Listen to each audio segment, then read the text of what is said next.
Those testing out TBRs finally amounted to something. Hey y'all, my name is Nat. I hope you're having a terrific day today, and for this video we are starting the year with my January TBR. Before we get into anything bookish, make sure to hit like and subscribe down below, as well as tell me in the comments what book are you starting the year out with. Okay, so like I said in the intro, all those testing out of TBRs last year finally amounted to something. If you're wondering what I'm talking about, last year for every TBR I did a new TBR game from some of my friends. I'll put a link to the playlist up above if you are interested. I originally came up with that idea because I love watching TBR games, but I've never really been able to figure out what kind of game I would like to play. I came out with a few conclusions. 1, I love having prompts, I love having to fulfill them. 2, I like the ability to work in books that I already have on my TBR, but if I do that, chances are I'm not really gonna mood read it all. That means my TBR is incredibly structured every month. 3, if I do include books that I'm not planning to read for any other reason, I need to sort of force a reason on them. And then finally, I want a TBR game that allows me to work on both my physical TBR as well as my TBR on Goodreads and Storygraph. With all of those combined, I came out with a double TBR jar game. The idea is really simple. I have 2 jars, each filled with prompts. 1 jar is specifically for physical books, the other jar is specifically for books on my Goodreads or Storygraph TBRs. There's plenty of different prompts, some of them have mini games, sometimes I have to rely on somebody else to pick a book. It is possible that I may have to swap the prompts. Currently, my plan is to do 1 out of each jar every month, but there is the possibility I could draw a prompt that says, hey, gotta draw a second. Finally is the books that I pick to fulfill the prompts cannot be on my TBR for videos. I can make a video out of them, but I can't make them one that I already have planned for a video. And then finally, every single month, I have to do a weekly reading vlog reading these 2 books. I can read other books too, but I have to read these 2 books in that vlog. So that's nice and simple. I guess let's start into my TBR then. So first off, the one that has a ton more in it is for my physical TBR. That's because it was a lot easier to figure out ones for my physical TBR. If you have any ideas for the other one, let me know. Also, this actually had jam in it at one point, which is why there's a label on it, but that's how I tell them apart easily. We're gonna start with this one.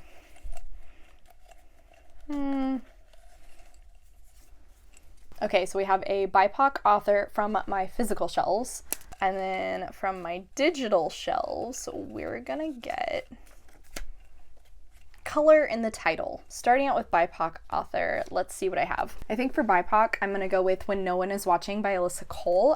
𝗖cieः𝘁𝘁 is actually originally a romance author, but this is a mystery thriller that I think has romance elements. I've been wanting to pick this up for a while now because I have heard lots of positive things, but I just haven't made time for it. However, I've been having this itch to pick up mystery thrillers lately, so bam, that's gonna fulfill that. As for a book that has a color in the title, I'm gonna have to screen record, and I guess let's go to my Storygraph to see what do I have on there. I use both Storygraph and Goodreads. Usually my Storygraph is a little bit better when it comes to my to be read being updated. I also like certain features in Goodreads, so that's why I have both. Sometimes I remember to update them both, other times I don't. Rather than scrolling through all like 500 books, I'm just gonna type in colors and see what we get.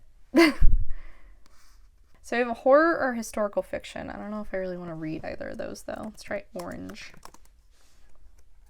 No orange. Yellow. No yellow. Green. John Green doesn't really count because it's in the title, not the author's name. I don't understand why some of these others are coming up though. How about blue? Ooh, Bluebird. I know that's also a mystery book. I'm fairly certain also by a BIPOC author, but it would be the start of a new series, which I'm not sure if I want to do. I'm gonna save that one though because it is a mystery book. And like I was saying, I've been wanting to pick up some mystery books lately. Purple came up with The Color Purple, which I do want to read, but not right now. Pink didn't give me anything. Let's try black. Black witch match. Oh! Ha! Okay, I know what I'm going to do. I'm going to do Black Klansman by Ron Stallworth. This is a memoir that isn't terribly long, but I do want to continue trying to pick about one nonfiction book a month, so that would work fantastically since it's a nonfiction book. Essentially, a black detective ends up seeing an advertisement in the local paper for the KKK and actually calls in about it. However, the whole time he poses as a white man, start to try and take down the KKK in their area. I'd actually never heard of this memoir until the movie, but it sounded fantastic, and that's why I added it to my TBR. I've been meaning to read the book so then I can watch the movie, because apart from the fact that it is produced by Jordan Peele, who I adore, it also has Adam Driver in it, and while I didn't love The Love Hypothesis, I do love me some Adam Driver. So, apart from those two books, I do have the rest of my TBR that I'm going to go through with you. The 3 goals I'm going to try and hit on my TBR every single month are a nonfiction book, a comic book, and a book continuing a series, because after my last series of series update,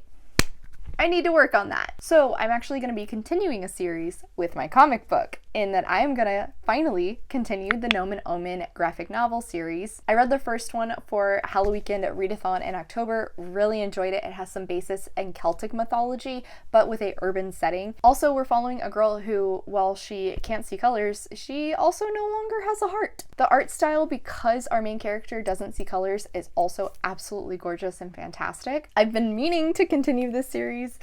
Here I'm finally gonna do that. As for my official pick on continuing a series, I actually have a arc of the next book in the Lake Witch trilogy by Stephen Graham Jones. That is Don't Fear the Reaper. Honestly, I had no idea this was the next book in this trilogy. I just picked it up because I saw Stephen Graham Jones and a musical reference title. But I do know we are following our main character Jade from the first book again. That's about all I can tell you, because if I say anything else, it'll have a little bit of spoilers for the first book, which is My Heart is a Chainsaw, if you weren't aware. I read that one for my 5x5 that I did in October, so I'll put a link to that in the cards if you're interested for a full review. I also have another arc, which ironically is a mystery, so that worked very well. I think it is YA, but it is called The Black Queen by Jumada Amil. I saw it in the tagline for fans of One of Us is Lying, and that's kind of all I really needed to read in order to request this from NetGalley. I believe this is focused around a girl who is voted homecoming queen and is the first black student for that to happen to. However, the next night after being crowned, she ends up murdered. Then I think her best friend is trying to investigate it and see if the girl who was originally supposed to be the homecoming queen is responsible. This sounds like it's going to be filled with murder, teenage drama, and some underlying discussions of racial issues, so I'm very intrigued to see how this is going to go, particularly after reading The Weight of Blood by Tiffany D. Jackson, which had a similar setup, and I absolutely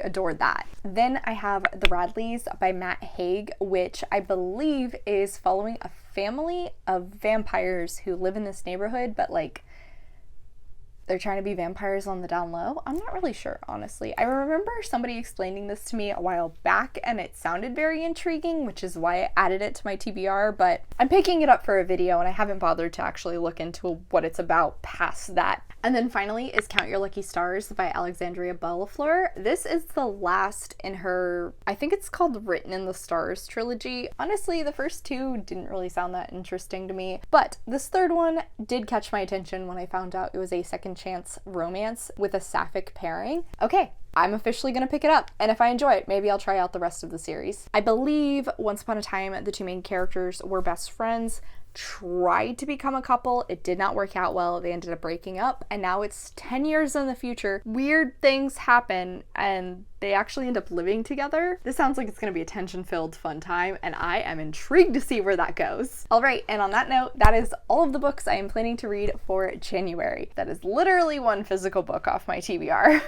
I was hoping for more, but at least I'm also knocking out 2 arcs. I bet you can figure out a video that's coming up here soon. All right, y'all, so that is it for today. Thank you so much for coming to my channel. I really appreciate it. Make sure to hit like and subscribe down below. I have my socials as well as a few ways you can support me linked in the description. I come out with videos on Monday and Friday, but until then, I hope you continue to have a terrific day.